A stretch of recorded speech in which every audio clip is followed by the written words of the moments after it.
We are having a difficult time in our country today speaking to one another. The polarization is going to the political extremes. The death of conversation will only lead to violence. Now, I'm somebody, I want to be able to argue, and explore other points of view. Take, for example, people are going through mental gymnastics trying to defend the pure hypocrisy involved in condemning the protesters in Michigan who are saying we want our jobs back, we want our families, we want to be able to visit our friends.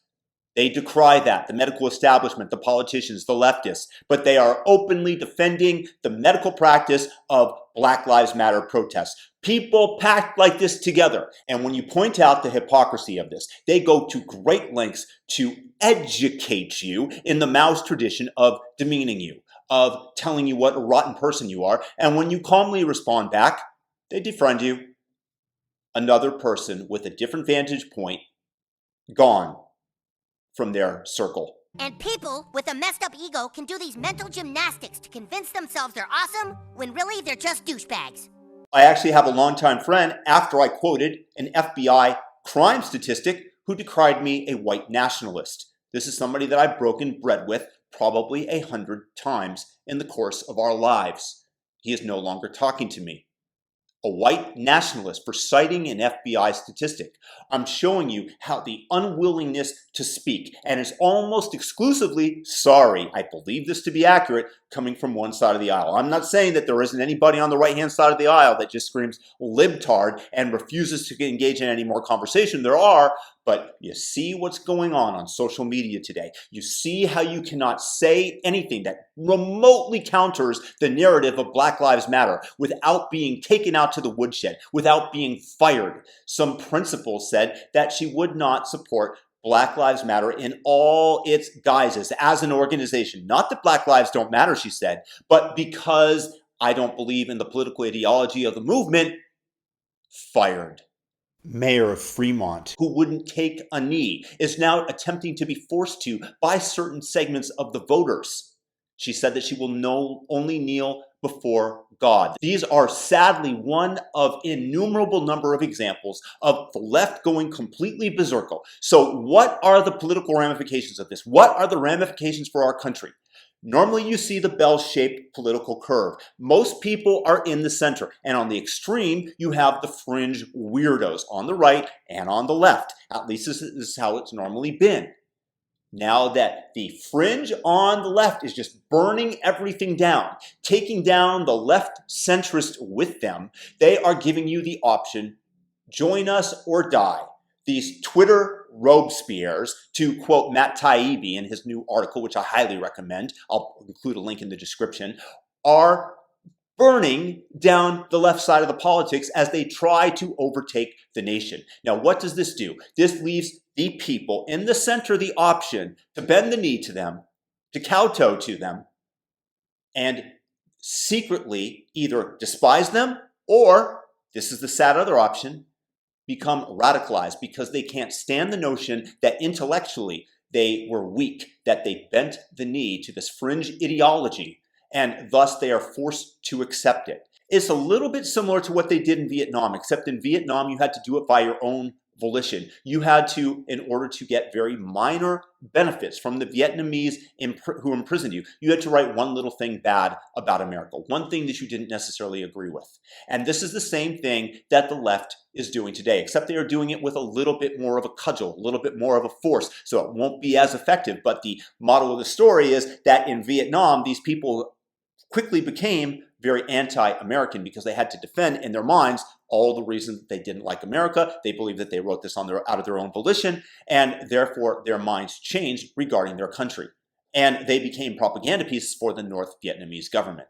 So what's taking place is that, again, we're talking about the political center, it is caving in. So before it looked like a mountain, now it looks like a depression. And you're seeing the fringes on the side, because the other thing that you're going to be doing is you're going to be moving people from the center left to the radical right, and people from the center right to the radical right, because they are going to find solace for their opinions with people that steadfastly agree with them. Those that refuse to bend the knee are going to become radicalized, and now we are going to have war because you can't have a conversation with anybody, because nobody will accept your point of view if it differs from their own, and they call you a terrible person. And this is so sad and tragic, and I think that it's like a cancer that has taken root in our nation. This Maoist, communist cancer. I don't support. When I quote a statistic from the FBI regarding black crime, this is just a statistic. And my friend is a loan officer at a very prestigious bank. I asked him, let's say you get a balance sheet from somebody seeking a loan, a company, and you find out that they have $1 million in debt and $100 in revenue. The debt has been expanding. What do? Of course, you deny them the loan. But then you find out, hey, the owners of the business, they're black. You are now a racist, a white nationalist. All I was doing was looking at the balance sheet that the FBI provided me regarding crimes. And suddenly I'm the white nationalist. Of course, I haven't heard back from him since I issued him that challenge to come up with a rebuttal for what I said. So I guess we are no longer friends. Again, somebody that I've had dinner with 100 times in my life. And I'm a little bit saddened by it, but if this is the way it's going to be, that's the way it's going to be. I am not going to bend my point of view unless you have facts that counter mine. I am right until I'm proven wrong. And I believe that that is the healthy way to go into an interaction with somebody. Prove me wrong. Prove me wrong. So I ask you, prove me wrong that there is a death of conversation out there, that it is coming from the left. This is what I'm hypothesizing. Prove me wrong in the comment section. We are going to political extremes. The center of our nation is being carved out, and I hope that they are only being silent, because if they are only being silent, at least when the secret ballot comes in November, they are going to vote in droves for red. And it is going to be a potential supermajority. That's actually what I'm hoping for in order to quell this Maoist, horrific insurrection that claims that everybody who disagrees with them is evil. This is really what I think is going to be the only way to cure the cancer from our country. It's a type of chemotherapy, in my opinion. It might not even be the best thing for our country, but it's because you can't tilt politically too far one way without negative repercussions. But you've got to kill this cancer, because this is a tremendous cancerous force for the United States of America, which I love. And believe me when I tell you that I've traveled to 60 countries. I've lived in the former Eastern Bloc countries. I've lived in Southeast Asia. I spent a decent amount of time in South America. There is no country on earth that comes close to the United States in terms of the freedoms and opportunities that are offered. And you should be grateful to be American. It's not white privilege. It's not black privilege. It's not Black Lives Matter. It's American privilege. You are so lucky to have been born here, and you are trying to burn that to the ground to equalize the great good that America has done for us as a nation, economically and politically, with the rest of the bankrupt countries around the world. Have you ever been to Syria? I have. Why don't you go to the desert there? Why don't you experience how other people live? Then you'll be grateful for the United States.